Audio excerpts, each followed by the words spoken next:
Welcome to the next episode of Call to the Bar, International Law Over Drinks, a series of casual conversations about current issues in international law, life in academia, and whatever else is on our mind. In these conversations, we are speaking off the cuff and without benefit of footnotes, and nothing we say should be taken to have been thoroughly peer-reviewed. I'm Dr Juliette McIntyre, Senior Lecturer in Law at the University of South Australia, and joining me today is Tamer Morris, a Senior Lecturer at the University of Sydney, where he teaches and researches in international law, UN peacekeeping, and international humanitarian law. But really, that just scratches the surface. He's also a multilingual former diplomat, probably one of the best conference presenters I've ever seen, an actor, and a fellow lover of K-dramas, which might make us staying on topic a little difficult because I know we could easily fill an hour talking about IU's brilliant performance in When Life Gives You Tangerines. Oh my God. Yeah. But that's not why we're here. We might get onto that later though. Today we're here to actually talk about the ICJ's recent advisory opinion on the obligations of Israel in relation to the presence and activities of the United Nations, other international organizations, and third states in and in relation to the Occupied Palestinian Territory, perhaps more commonly known as the UNRWA Opinion. But before we get down to business, Tamer, our traditional first question: what's your drink? So I'm drinking tea, but it's I realized as I made my tea, this is bizarre. So I found a tea in England that is biscuit tea. So do you know when you dunk biscuits in a tea? That's what it tastes like, but in tea form. Oh my God. It's spectacular. So every time I go back to London, I will pack my suitcase with this biscuit tea because it just tastes like biscuits in tea. It's great. Revolutionary. I love that. Yeah. Look, I wish I had more. Tamsin's going to kill me for not having more detailed information about my coffee, but it's some kind of lovely batch brew, my usual. It's morning time here, so we're on the caffeine. Yeah. Excellent. Now, look, you were one of our guests very briefly during a roadshow episode, but as this is your first headline appearance, I'd like to start with what we usually do, which is a bit of a biography, if you don't mind. So could you tell our listeners a little bit about how it is that you ended up in your current position? Yeah, so I am one of those probably like I was actually having this conversation with so we had a graduation dinner that UCID does this graduation dinner for and a few people were asking me questions and I kind of stupidly told the students I probably shouldn't have. I never studied international law ever in my undergrad. Didn't like it was an optional subject. It wasn't compulsory, so didn't do it. I thought I wanted to be a corporate lawyer. That was the plan.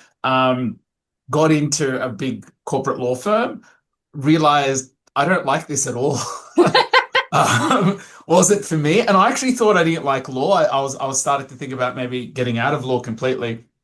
And then at the time when I was about to kind of quit and just I was originally thinking of getting into like policy work or politics or a friend of mine who was working as the defense policy advisor for Australia to the UN contacted me because Australia was about to start running for the Security Council. And for people who don't know, once you start running for the Security Council, you need to be in every room negotiating. We just need presence everywhere. And so DFAT diplomats weren't enough. And so what the UN mission does is they get local hires. They'll bring in their own people who are technically not from DFAT, so we didn't come through DFAT. And so I got contacted going Australia's looking for people, you should apply.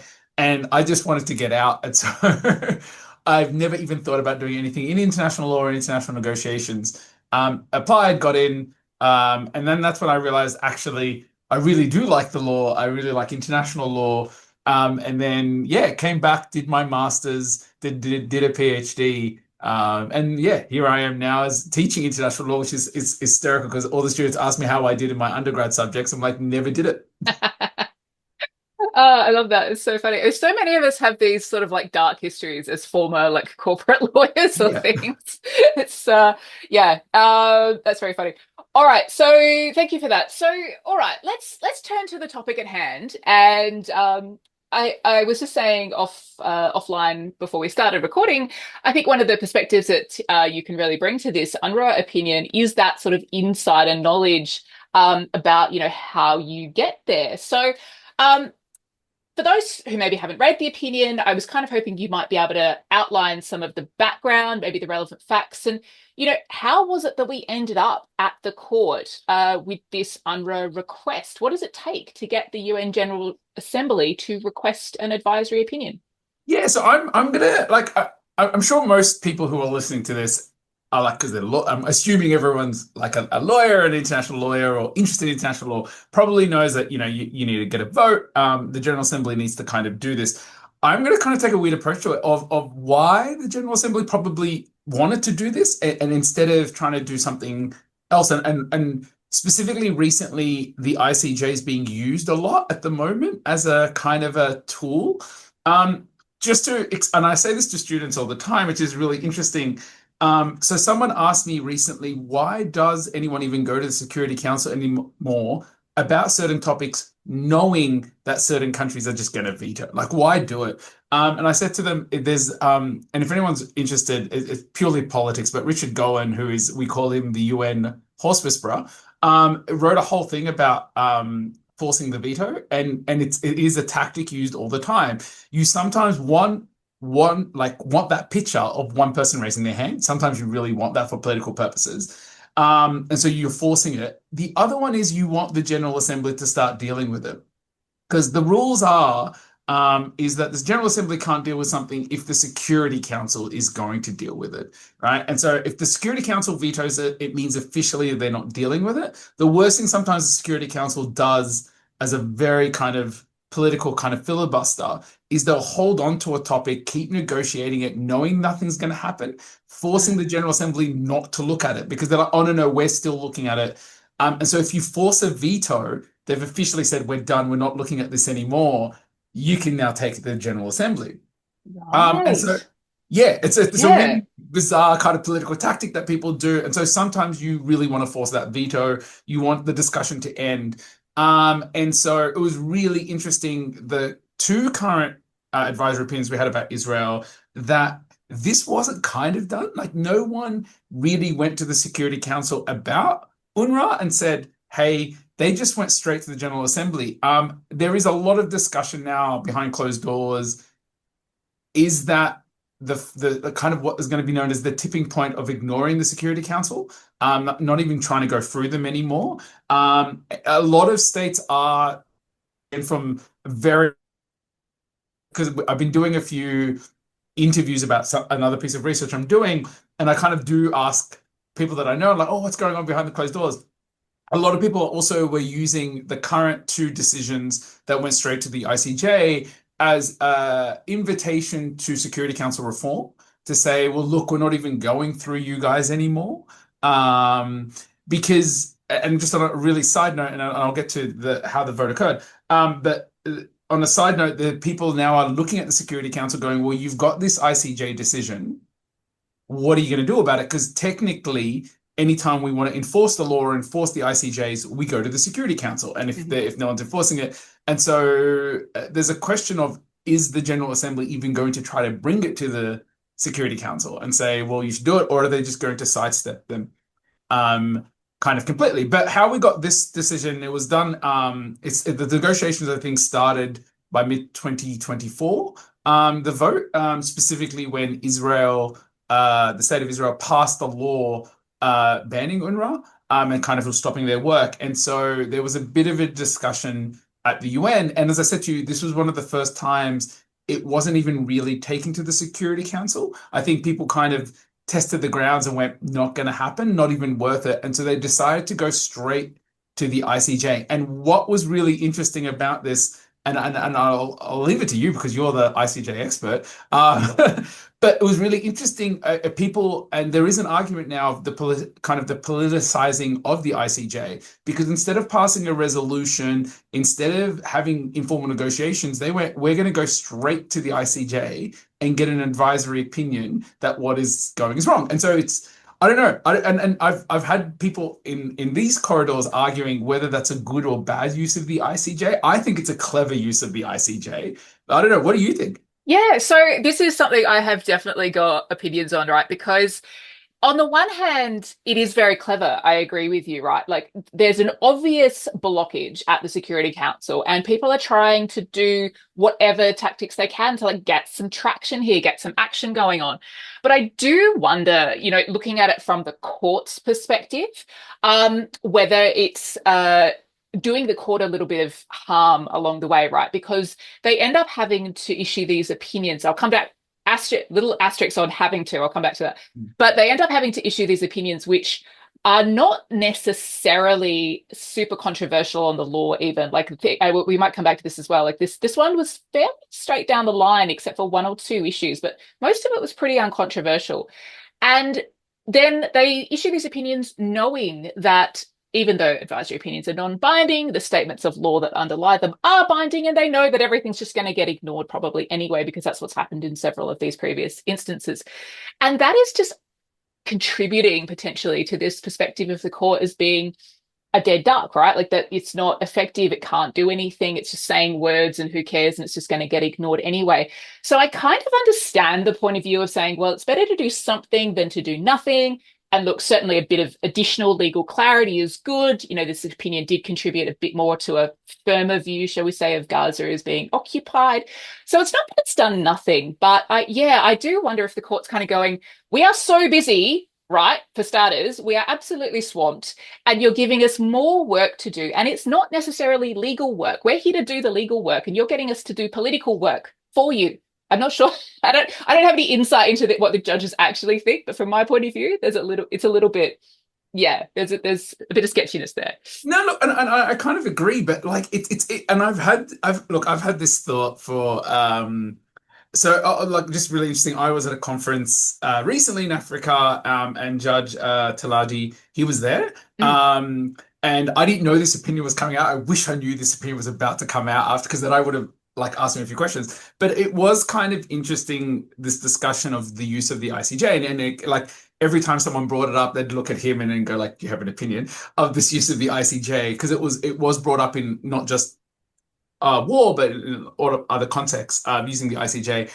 And someone made a comment, and the judge didn't respond, but I thought it was an interesting comment. He's like, "Is it that people aren't following the court, and the court is becoming this bit of a, like specifically, some of their orders that have come out have just been outrightly ignored, or is it they're ignoring the law?" Like, and so someone goes, and it's a really good, I don't know, like, should the court avoid making certain legal decisions or orders, as we say, asterisk, did they have to? They could have just said, we're not answering this question. But should they do that out of fear that no one's going to follow it? Or should they just go, well, bad luck, this is the law, and you guys do what you will with it? I don't know. Yeah, exactly. And maybe it does come down to this, they had to issue this opinion point, right? Because, of course, when the UNGA requests an opinion, the court has this approach of basically going, well, you guys have said you need legal advice on this question. Who are we to question that, right? Like, that's our role here as in advisory opinions. We're not going to look behind to the politics of this. We're not going to say there's some ulterior motive going on here. And we're not even really, like, they seem much more comfortable nowadays with addressing what have previously been considered contentious cases, bilateral disputes, in the context of advisory opinions. And it's not just related to Israel. You've obviously got Chagos and other examples of this too. So the court seems quite happy to just go, look, General Assembly has requested this opinion. We're not going to ask any deeper questions than that, and we will therefore issue the opinion. But I do wonder if there's going to come a point where they have to start saying, actually, we decline to issue this opinion. As far as I recall, the only time they ever did that was with the WHO nuclear case, where they said, and that wasn't so much to do with the politics of it as to do with the jurisdiction of the WHO itself. They said, look, this isn't really within your remit. You shouldn't be asking us this question. Yeah. But the General Assembly has a remit over everything. So, of course, they can craft whatever questions they want. I do wonder if there will get to be a tipping point where, if there's, maybe yet another advisory opinion request about what is essentially the same issue in a short frame of time, where the court sort of says, yeah, we can't help you here anymore. Because and look, that was, and I'm sure we're going to talk about the dissenting opinion, but that was one of the issues of the dissenting opinion was, well, we've really answered half these questions already. Is this really a separate opinion, or are you kind of just reusing us And like while I do I think there is going to be a point where the court turns around and goes, okay, it specifically if this becomes a trend, I think the court might turn around and go, you know what, we are really busy. Is this really an important question that we need to answer? Or is this just a political kind of, yeah, are you using us as a political tool? But saying that on a side note, outside of the legal world, there is a debate about whether Israel actually has a legal obligation to provide aid. Like and so I know we as lawyers went, well, that was obvious. And I did an interview with the ABC where before they were like, oh, how shocked were you? And I'm like, not really. Like I read the opinion, went, yep, makes sense. But no, outside of the kind of the legal world, there is a bit of a discussion on whether one, Israel is it still an occupying power? I thought it was really interesting that the court had to mention that the laws of occupation apply at the same time as the rules of conflict. Like, but people were like, oh, well, no, there's a conflict going on, so laws of occupation don't apply. And so there were some legal issues being discussed at the UN. And so I do also understand them going, well, we need these answered so then we can say you are violating your obligation. So I also get that. And so if they didn't use the ICJ, who would they use? Yeah. Like, Yeah, and look, I think it's not so much that this particular opinion was an invalid use of the court. I don't think that's what I'm ever suggesting, but hmm, it does. But you do, I guess, you just kind of notice this trend of leaping to the court, one might say, right? Like of going, the court is a useful tool in these conditions. And as you said, that avoiding the Security Council entirely thing was sort of new. And yeah, I think it's not so much that this one was bad, but if we continue to see this then it might sort of raise some yeah. questions. And I think it also raises the questions of the jurisdiction of the court, of trying to sidestep that jurisdiction by going, oh, no, it's just an advisory opinion. Mm. Again, I don't think that's what was happening here, but I do see a bit of a trend of going, how do we get round this jurisdictional question? Oh, wait, let's just ask a question and bind, even though it's not binding, we are still making a legal decision about the law here. And so, yeah, I am worried that if the ICJ gets used as a political tool, it might kind of discredit them completely. And so we'll see if the court, if this comes up again. I actually have been asking, and I don't know, and I'm hoping someone can answer if what's the next one that people are thinking about asking, because sometimes it appears slowly, like people are thinking of posing a question to the ICJ, because then you have to get political support in the UN. And so I have asked a few people, is there any other questions being asked at the moment in the kind of the corridors, and everyone I've asked said no, there's nothing really happening, which is good because I'd be very worried if they said, oh, actually, this question's now being thrown around. I'd be like, oh no, now you guys are overly using the ICJ. Yeah, and I mean, the my last thought on this. You mentioned Judge Tladi. I mean, he said in his separate opinion, the court's power in respect of Palestine is limited here. Like even he was sort of like flagging maybe this is enough. And again, especially in the context of perhaps the contentious case, the South African case, where a lot of people are asking, why is it taking so long? It's perhaps not irrelevant to sort of say, could we stop adding to the court's workload and potentially delaying a decision on that when everyone else is kind of going, get on with it, get on with it. Kind of creating a rod for the court's own back. But let's dig in for it. We might come back to that topic, but I want to dig in for a moment into the opinion itself, what the court actually said. So in very broad terms, the court sort of said, look, Israel's got a duty not to impede the humanitarian relief work of UNRWA. Basically, UNRWA is the only feasible way that humanitarian aid at the necessary scale can be facilitated. And they also said some stuff that I think might be interesting about how to interpret Article 2, Paragraph 5 of the UN Charter about the duty to cooperate with the UN. So, I mean, for you, what was sort of the most use? I mean, some of it was obvious and other bits were maybe more interesting. What for you were the most useful, important legal conclusions that the court reached?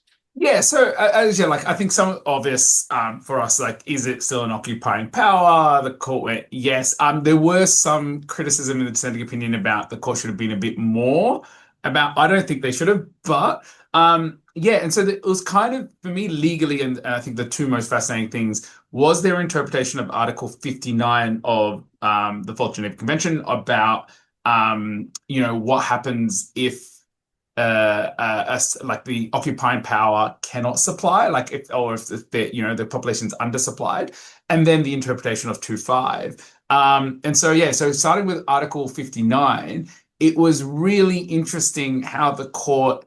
So there were two kind of issues of if they're undersupplied, do you have to let someone else in, right? Can you choose who that person is?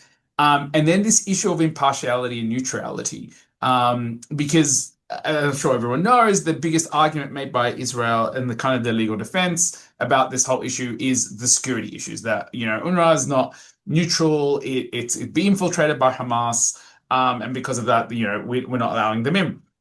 And so the court had to look at this issue of, well, do they need to be neutral or can they just be impartial? And what's the legal difference between that? And so I thought that was kind of a really interesting distinction. And so, yeah, so starting off, the court had to first, and okay, and I do point this out because I think it's legally hilarious when we lawyers do this, but they said something like the court really started at the beginning going, we're not going to talk about the legal consequences, we're not going to do this. But then they kind of imply it Yeah. throughout the entire Yeah, judgment. literally, right? Like, So, because my favorite is for them to look at Article 59, they had to make a legal decision of are the population in Gaza undersupplied? Like they had to actually look at it. And so, which is pretty much deciding that Israel has violated kind of the other articles for them to get to Article 59. So they had to decide whether the people are undersupplied. And just on a side note, I thought I was actually really proud with the court when they did this because when they looked at supplies, they didn't just stop at food and water. They went out and they said, I'm really glad they mentioned stuff like wheelchairs. They specifically said you should also be providing wheelchairs. A lot of people forget that during armed conflict, like people with disabilities or elderly are the ones who seriously suffer. And so the court was like, it's not just about food and water, it is about all these other things that are needed for the population to exist. And so, yeah, and so they said, okay, well, you're clearly not providing these. And so then moved on and said, okay, well, let's look at UNRWA. Yeah, and they said the court made this distinction between impartiality and neutrality. And they said, look, neutrality is you don't take kind of sides. Impartiality is you're providing aid without distinction. So you're not looking at sides and so they said there's nothing to prove that UNRWA is impartial, is partial. Like they are clearly impartial. They're not discriminating against who they're giving aid. And then the court also kind of makes a kind of a side note, or I'm going to call it in like slight overtime. They said, look, sometimes neutrality will help impartiality. Like they kind of go a little bit together. And then kind of took the next step and said, well, and there's nothing to prove that UNRWA is infiltrated by Hamas. They, the oversight committee in the UN has looked at them. They've made suggestions. UNRWA is following the suggestions, and so kind of just ignored that, or not ignored, but kind of said that that security concern is not a legitimate argument to deny UNRWA. And as you said, UNRWA is the only one who can provide this aid. They looked at it and they said, you cut off aid and you had like 10 days and who else were you going to get? You weren't going to get anyone else. So you kind of had to. And they read that word shall as must. And so they, well, you must let these people in unless you have an alternative. And you kind of didn't have an alternative. There was no other alternative. So you should have let them in. Yeah, so that was kind of, I thought, a interesting thing of looking at Article 59 and saying, I said the most interesting thing is the supplies are not just limited to food and medicine. It is a larger supply. That was really cool for the court to come out and say that and distinguish that.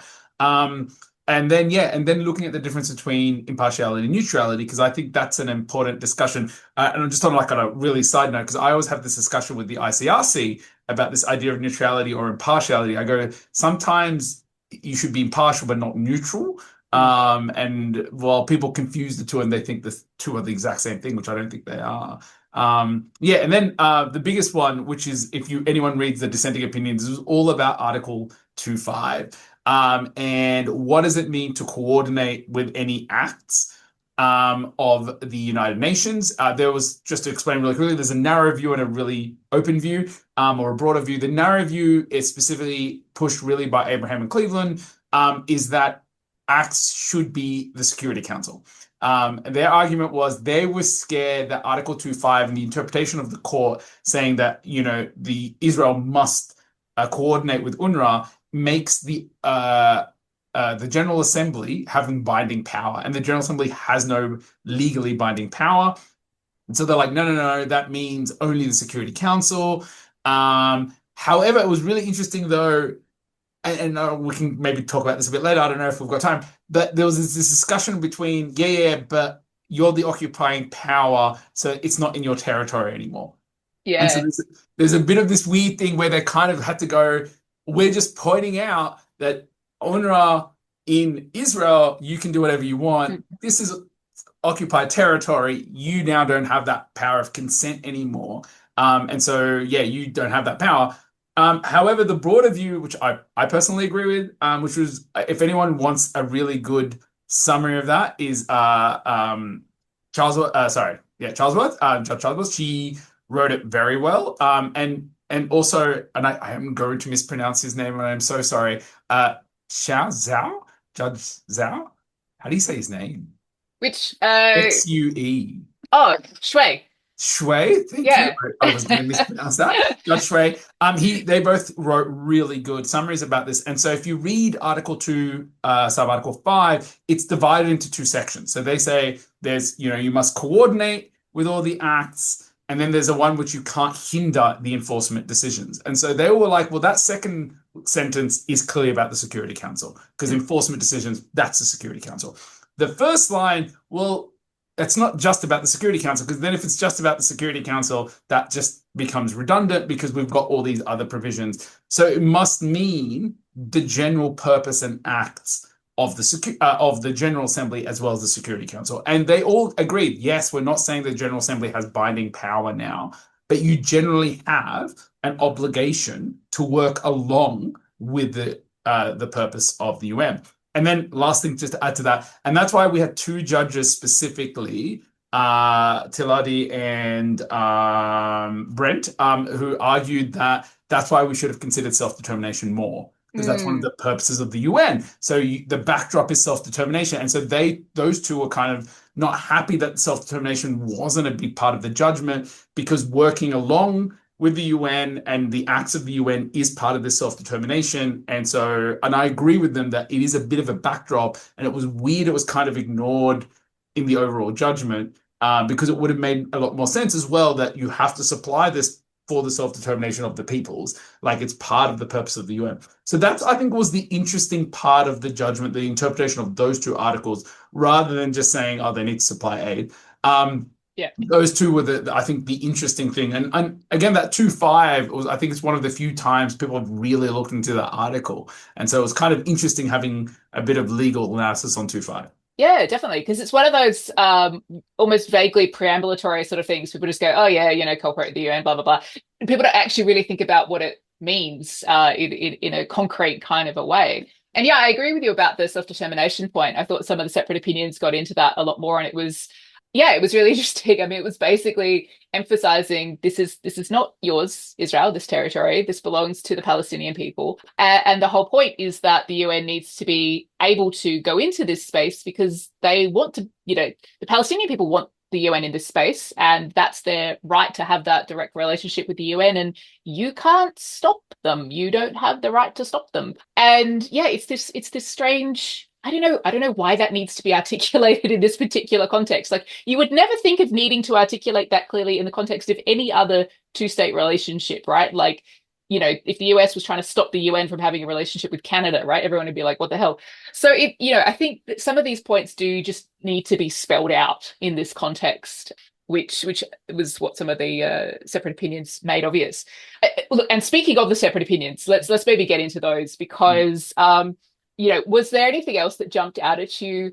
Shall we talk about Surbiton Day? Oh, look, it was unfortunate, because I think if any lawyer, anyone in this area thought that she wasn't going to have a dissenting opinion, I don't think anyone's surprised. It was just, look, and I'm gonna try to keep my tone to a respectful and appropriate tone, but it was so okay. So it's the one thing that bothers me when students write, right? It's this idea of bad legal consistency. So if anyone wants to read it, there was two major kind of overall issues which I think bothered me the most. One, which I kind of agreed, is the politicization of the ICJ, right? It's a political question. Don't, why are you asking us political? And I kind of really agreed with that point. But then it was the execution of it, because she started going like, we should only care about law, not politics, but then randomly put very political paragraphs throughout the opinion. Like, and not even let's discuss them. It was just, by the way, let's not forget this political point. And here's three paragraphs about me taking political sides in the conflict and then moving on. And I was like, but wait, what? No, you just wrote this whole thing about don't get political. And it was so political. And it was clearly so, and I hate the just war theory, but it was clearly like kind of filled with this just war theory of, well, no, these are the just ones, these are the unjust ones, and hence we should take their side. So that's one. But then the other one, which really upset me, I think, was, and I agree with her, we shouldn't get involved in disinformation. We shouldn't get involved. We have to have accurate facts. But then her examples were incorrect things. And so Mm, that really bothered me, because I'm like, if you're going to talk about disinformation and then her footnotes are disinformation, and I'm like, yeah. that's technically not correct. Yeah. And so she makes references, which I got really upset with, and specifically to the malnourished children. And she was like, oh, well, people realize that the photos, they had other diseases. Mm, And she quotes that as evidence that Israel is supplying, like they're not undersupplied. And she's like, oh, and I'm like, no, no, no. That's no. And then she even references, UN people having to backtrack, and she brings up only one example, which she goes is the most notable, where I think one of the UN, can't remember his name, misspoke and said something like the children, need food in 48 hours or they're gonna all die or whatever. And it turns out he misspoke. It wasn't like they needed the aid to come in 48 hours, not all the children are gonna die in 48 hours.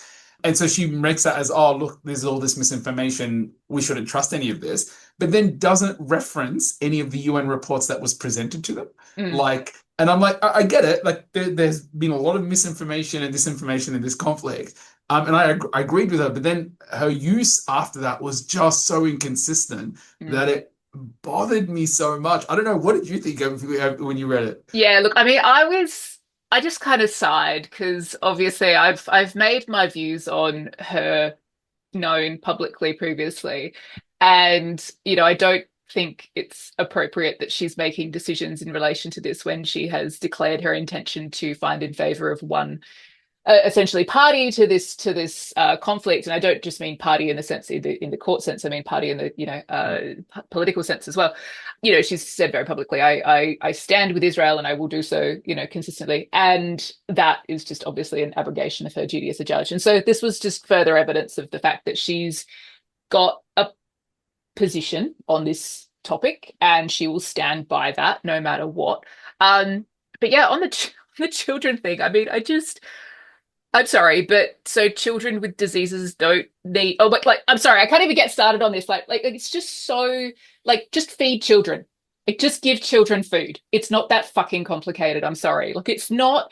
There is no place where one should be having some kind of complicated argument about whether you should or should not be feeding children, regardless of whether that man's statement was absolutely narrowly, specifically accurate. Um, I don't care. Yeah, I don't care, right? Like it's 100%. It's like the malnourished one when they're like, oh, but these children had other diseases. I'm like, exactly, which means they need more food. Like that, it should be the evidence that these people need more help. Like it's as I had a coffee with someone recently, who's a lawyer but not in this area of law whatsoever. Like he's not in international law, and he asked me, who do you think's right or wrong? And I went to him, it's not that simple. There's no right and wrong. There's no good guy, bad guy. I'm for just civilians, and like it sounds so bizarre that the idea of like, so even one of the examples she gives is, oh, some of the photos are staged. And what that means is that the photographer like asked the children, like, look at me, whatever. And yeah, cool. Like I'm not gonna lie, photos mainly are staged in a lot of kind of things, and but that doesn't mean that the fact is wrong. Mm. Like, and that's why I kind of went. And so I have a lot of students who told me that, oh, but that's staged. I go, yeah, but again, I'm not using that photo. Like I as evidence. I'm using UN reports as evidence. I'm using, like that's what we're using as credible evidence. But I agree with you. You shouldn't be swayed by these things. And so that's why I kind of agree with her original idea of don't be swayed by these photos, don't be swayed by newspaper articles. But then all her references are newspaper articles. And Mm. I'm like, no, no, no. Like, use the actual UN reports, use the credible information. And yeah, I actually think the ICJ probably shouldn't read newspaper reports because they are all swayed and they are all. And so, but yeah, how hard is it to say you need to feed children, you need to give them medical care? And that, as like, I know there was a large petition for her to step aside and to get the court. And I actually don't know the procedure for this now. Like, sorry, it came into my mind. I might ask, I don't know if you know that. Can we force a judge to set aside, or do they have to willingly do it? So the court can take a vote. So the president usually has a word in their ear. Well, I mean, usually the judge has enough self-awareness to kind of go, "Oh, I might be conflicted out of this decision," and they step aside. If that doesn't happen, the president has a word in their ear and is like, "I really think you should step aside." And if that's not enough, then yeah, the court can actually take a vote on it, and that has happened previously in some cases. I'm I don't know. There was a whole episode, which listeners can check previous episodes of Call to the Bar where we talked about this. It might be that it's perceived as a little bit troublesome to force a vote on her presence on the court, given the external political nature of this dispute. I don't know, but I just genuinely think I don't really care whose side she picked. Like it doesn't matter which side you pick, it's the fact that you picked a side. That's the thing that bothers me, Yeah, right? Like I it could be any dispute, any state for whatever reason. If you pick a side ahead of time and disregard the legal arguments, then that's not doing your job as a judge. And that's why I think she should yeah. And, not be here. And the thing that kind of upset me really when I was reading it is that unlike domestic law, international law really needs states' willingness to enforce things. Like Mm. without political willness or like political, it won't happen, right? It's not like we have a police force, we don't, whatever. And so she just put fuel in the fire of people going, well, legally Israel, didn't have the obligation, or this is not really the law. Like the way she was discussing things, I'm like, you've now put in further doubt. I know you're one judge, but you're going to be that judge that people are going to jump on and go, well, is the law really clear? And I'm sure you've seen this so many times in newspapers and stuff when they go, not all the legal scholars agree, and they pull out one legal scholar who all of us are like, no, but that person was clearly wrong because the majority of us still agree. And so when I was reading her report, I was like, no, no, no, you're going to be now that person that everyone's going to jump on, not to put pressure on Israel. ICJ didn't really agree, did they? And you're like, oh, come on, it's one judge, and that one judge is biased, and she said she was biased. So why are we listening to her judgment? Yeah. Yeah, Yeah, absolutely. It just muddies the water of what was otherwise yeah. a unanimous decision. And just to go off that political illness, and that's why I shout out to Judge Taladi, and everyone should read his judgment because his last paragraph, as you kind of pointed out, and he literally says to the UN and all the politics, ball's in your court now. Yeah. He's like, we've made these decisions. We've told you what the law is. The ball is in your court. You guys have to now politically put pressure on these states to apply to the law because we're limited. There's nothing more we can do other than tell you what the law is. And so, yeah, so that we'll see what happens. I'm very not optimistic, so I'm very pessimistic about the situation. And I don't know if pressure will be put, but yeah. Well, yeah, I mean, that was going to be my next question. So maybe we could expand on this a little bit because I am interested in, we've obviously had a few advisory opinions related to Palestine, the war one, the last year's Mm. occupation one, this one. There's obviously the South Africa case as well. So we've got this matrix of legal decisions. And my question for you, though, is like, from the perspective of the UN at this stage, right? Not from the court's perspective, what does this opinion add into the mix and what do they do from here? I mean, we sort of talked a bit about avoiding the Security Council. I mean, there's obviously a bit of a movement towards, I guess, an acknowledgement of the fact that actually there's a lot more states in the world than just the P5, right? And actually, if people start working together, there's enough potential power there maybe to affect some change.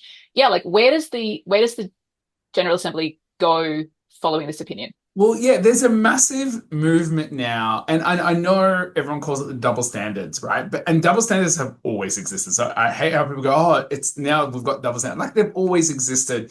I just think that this has kind of shone a light to it, specifically to what is known as the global south or whatever. I don't know what everyone calls this nowadays. But yeah, the global south. There's a massive push now going, "Hey," because and if you look at the General Assembly votes getting these kind of the last two advisory opinions, it was pushed by the global south. Like they're the ones pushing it. They're the ones kind of going, okay, we want an opinion because and even though I know there's 10 non-permanent members in the Security Council, it is still seen as a kind of a Western tool. Like that's how it's seen by the global south. And so there is a push now or a realization that the West isn't going to come to help. Like it's just not going to. And the hypocrisy of the West of you're willing to accuse, the global south when they break the law, but you're not willing to accuse your friends. I'll put pressure on your friends when they break the law. And so there's a bit of a push.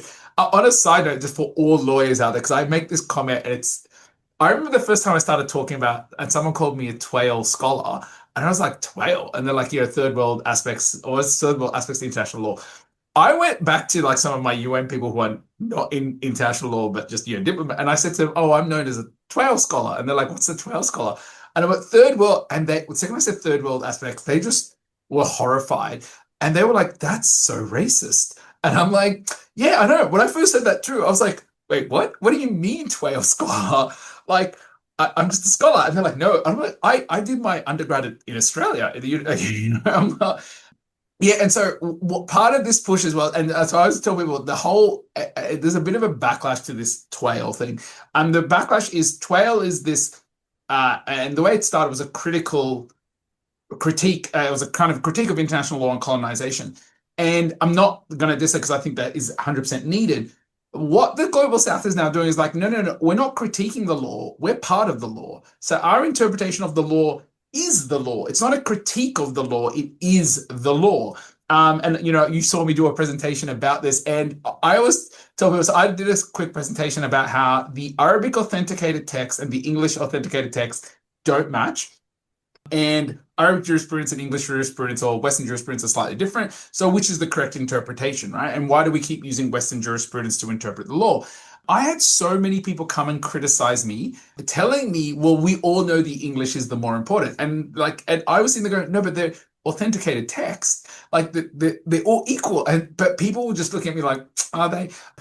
And so, yeah, it was kind of made me understand. I'm like, oh, okay, we still have a long way to go here. But in the UN building now, there's this push of like, no, no, we are part of this global system. We're not here to critique it. We are part of it. And so our interpretation counts. And so I think what's happening now with the last two, specifically the one that came from 2024, the first one of the advisory opinions, when nothing really happened after that, there was a massive kind of, specifically in the UN Human Rights Committee, there was a massive push of you absolute hypocrites. Like you've lost all your authority. You can't now tell us what to do. And there's this massive push by the global south. And I think that's where the change, I'm more interested to see what's going to happen. And I think why they're avoiding the Security Council is because they're going, you know what, we'll do our own thing, which is, sorry, because this came back from Africa. So the African Union is kind of slightly doing this as well. Now they're kind of going, okay, can't really depend on the UN now. We need to kind of depend on our own regional system. And so the Security Council of the AU is doing a lot more work now because they've realized we can't depend on the Security Council of the UN. And so it is kind of an interesting push towards what I'm going to call more regionalism, which I don't know if that's a good or bad thing for international law. I think it's mainly a bad thing, trying to push towards regionalism. But there's this idea now of, well, we're not going to you guys aren't going to solve it for us. And I think just to kind of put it in a weird political perspective, the current discussion at the moment, which is like this whole peace agreement, whatever you want to call it, which wasn't done through the Security Council, was done outside the Security Council. But the part of the peace plan, which was really funny, no one in the Western media noticed, everyone outside the Western media went, what? When they want to have this authoritative, like kind of this transitional government led by Tony Blair and Trump. I saw that, I was like, colonialism 101. Yes. But media didn't report that. Like everyone just kind of said it, but then it wasn't a big deal to everyone. And I was like, wait, what? And in the UN, everyone was like, excuse me, what is happening? The global south was like, are you kidding me? Why did we pick Trump and Tony Blair? Like, fine, have a, you know, my favorite was like when I spoke to one person, again, I won't say their name, but they were just like, oh yeah, you should have that. It's called, the Palestinian Authority. Let's empower the Palestinian Authority to take control over Gaza so these people can have the right of self-determination. Like and I think this is why those two judges really jumped on the self-determination, because they're like, this decision, the peace agreement, had nothing to do with the self-determination of the Palestinian people. Like it was actually excluding them from that discussion and from what they wanted. Like even, sorry, on a side note, like, oh, everyone has to demilitarize. Cool. How are you going to do law and order? Yeah, exactly. Right? Like there's this massive gap that you're going to leave. Like you have to still be able to have a state that functions and isn't just a bunch of crime gangs roaming around. Oh Yeah, my God. And like, I'm sorry, but let's put the British in charge of Palestine. That's what happened last time. Like, I'm sorry. Like that's all I thought when I saw that. I'm like, yeah, the Brits. That's who we like. And like what people sometimes, and I am now going to put on my bit of my Arab hat, and I do apologize. What people don't understand is we do have kind of historical trauma from certain things as a group of people. Like we really, really do. Just on like someone asked me, like, look, we love the Brits and we love the French, like just as a cultural thing. It's like but again, they colonized us. And so if you said to me, oh, the Brits are going to come back in, we'd be like, we've done this. Why would we do this again?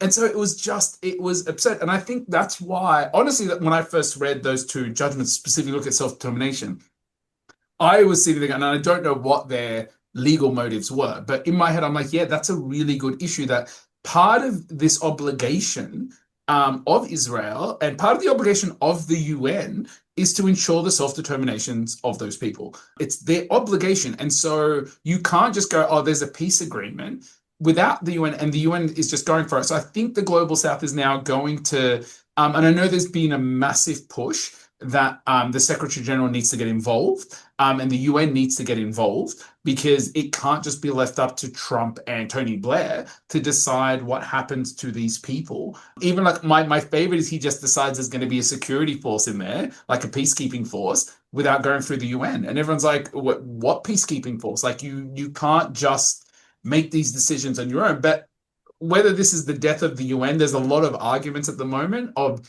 is this going to be kind of the moment? Because regardless of what you think of the UN, its main purpose is peace and security. That's its kind of its pillar. And that now we're going around the UN, and even like, as I said, when Trump just said this, and the West didn't react when he said, "Oh, I'm going to create this force. I'm going to," and I thought a lot of like the P5 was going to come up and jump up and go, "You can't do this without us," but they didn't. They kind of just sat back quietly. And it was only the Global South that jumped up and went, whoa, what's happening here? This is, specifically the Arab League. A lot of the people from the Arab League was like, what are you doing here? This isn't right. Made a lot of people go, whoa, like the Security Council should have stepped up at this moment and said, okay, give it to us now. We're going to deal with it. They haven't. And so, yeah, I don't know. So I think that's the problem with these judgments now coming out, is everyone's ignoring the Security Council. And that's a problem, because then the UN really have lost its kind of enforcement power. And so is it just going to become like another League of Nations? I don't know.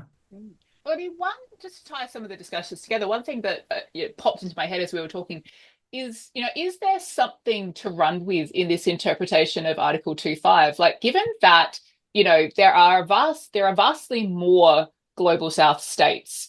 And, if we've got this opinion that says something along the lines of, yeah, you do owe cooperation obligations to the UN, like, does that give them power to push more towards that broad interpretation, like reinvigorate the UN through other mechanisms, perhaps, rather than like maybe we're at a sort of tipping point where either you could go in that direction, you could actually use this opinion to say, yeah, let's put our energies back into the United Nations. In fact, I think Penny Wong in the Interpreter today had a piece on like, let's put money and energy back into the UN. Or yeah, are we going to just go back into our little regional shells, perhaps? Maybe we don't know. Maybe.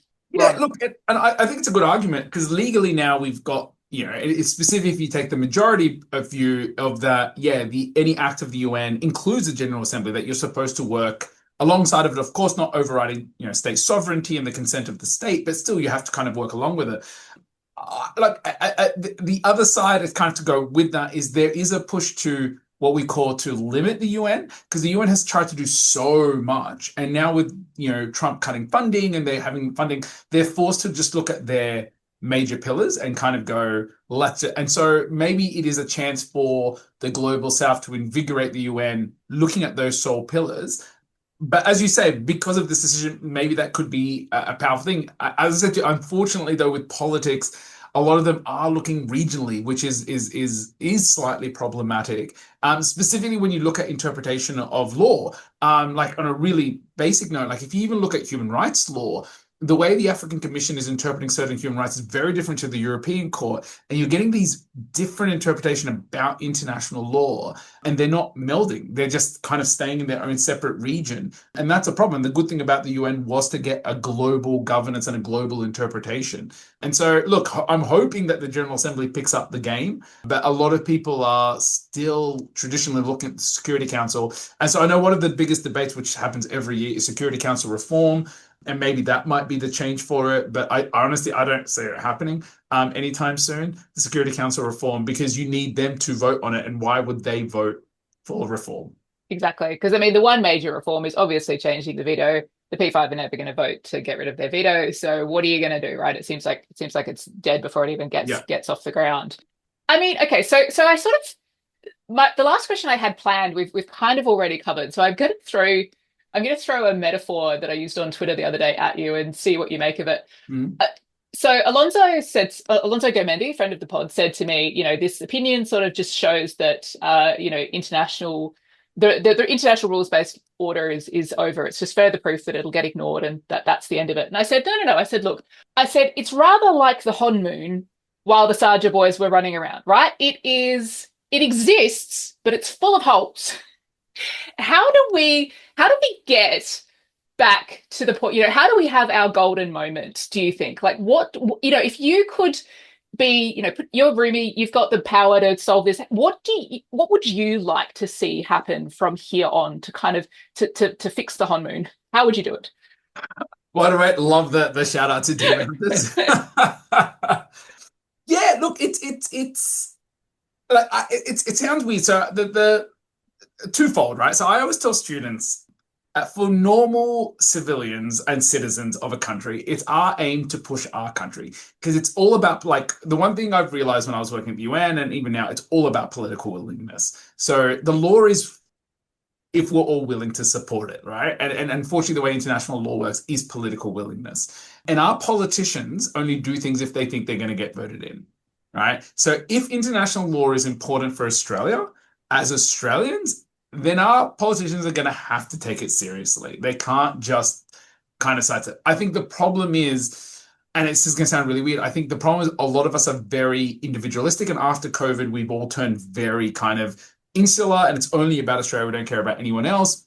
And so we then don't care. And so I think it's our job, and then this is my second part, as academics and as international lawyers, is to educate people why it's important. So I always tell my students, if we allow the rules to be broken, then it can get broken at any time and against us. Like it's that simple. Like once you allow anyone, the might is power. Anyone can attack anyone. What's happening currently now, with the kind of the assassinations and the killings, in the oceans. If we start allowing that as Australia, that means he can come after us next, and we can't say anything because you've agreed with it. You acquiesced. You allowed it to be the exception to the rules. And so I also students, it's our job to tell our government, no, that's not good enough. Why? Because it's also good for us. Like, we want these rules to be adhered to and respected, because if we ever get into conflict, we need them respected. You don't want to be targeted and killed.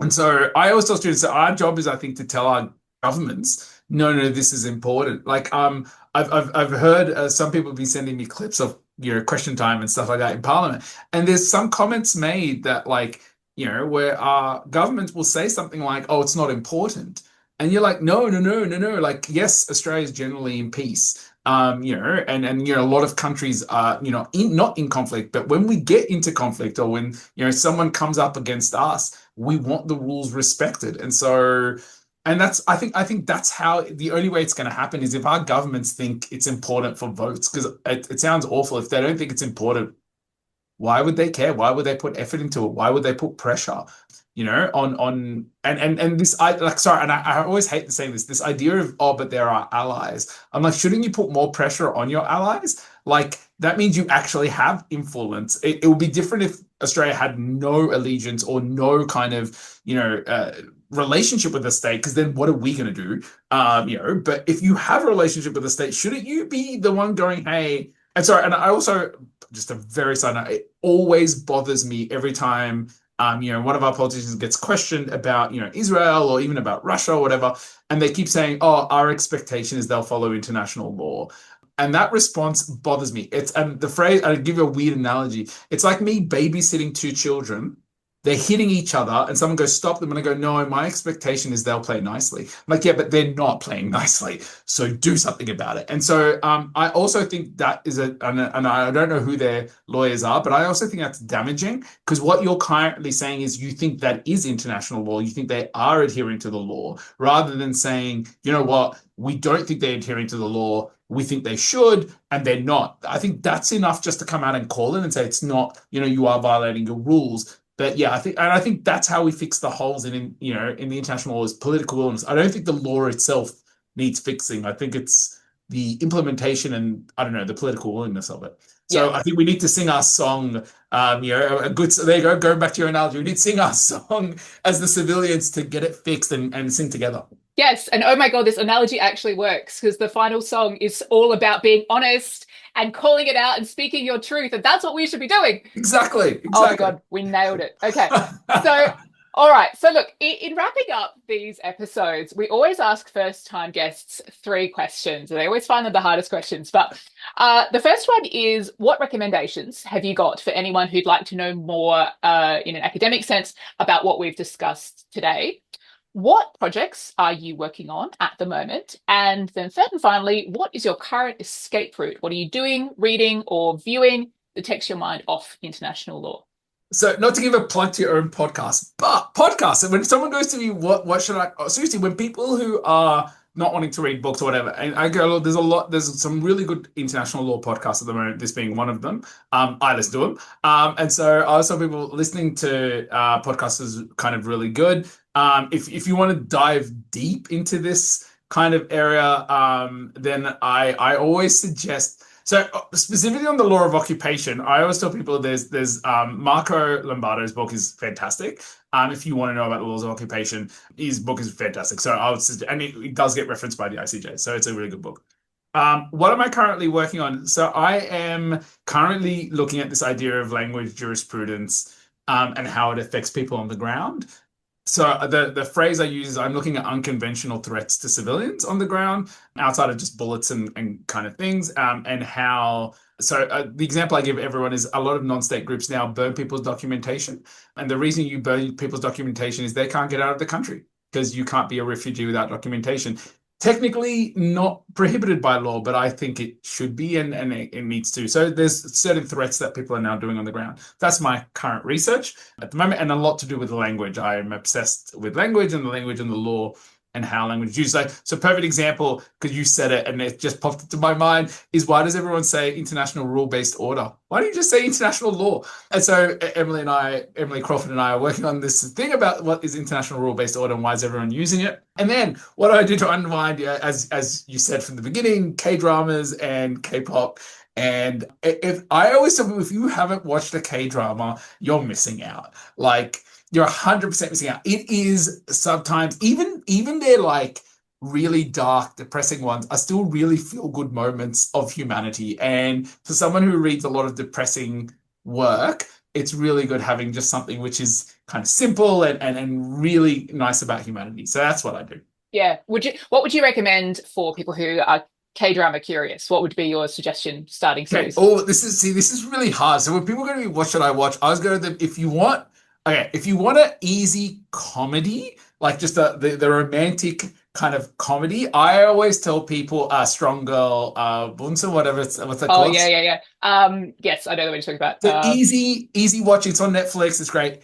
I always tell people one of the greatest show of all time is Goblin. Goblin Yes. is phenomenal because it's best acting, the story's beautiful, it's absolutely a great show. One of my favorite shows, and I don't know what it's called in English, it's called Misang, which I think is like An Unfortunate Life. I think it's what it's called in English. It is just about an office and a guy trying to get a full-time job. I don't know why I was so invested in this show to the point where it was also huge in Korea. But yeah, they're the shows I would suggest people go start watching it. You're gonna fall in love and you're gonna just be addicted. Yeah, I would, having mentioned When Life Gives You Tangerines at the beginning, I would issue a caution. Don't start with that one. I literally injured myself crying. Like Yeah, it's amazing. Like it's so worth it, yeah, but but you will prepare cry. yourself. Yeah, There's like certain shows. I was going people if you don't want depressing, like do not watch certain shows. Yeah, that is absolutely one of them. That broke me a bit, I have to admit. yeah, literally. Oh my God. We continue this conversation offline. Okay, thank you so much, Tamer, for coming to Call to the Bar. It's been a delight. Thank you, everybody. We will see you next episode. Bye bye.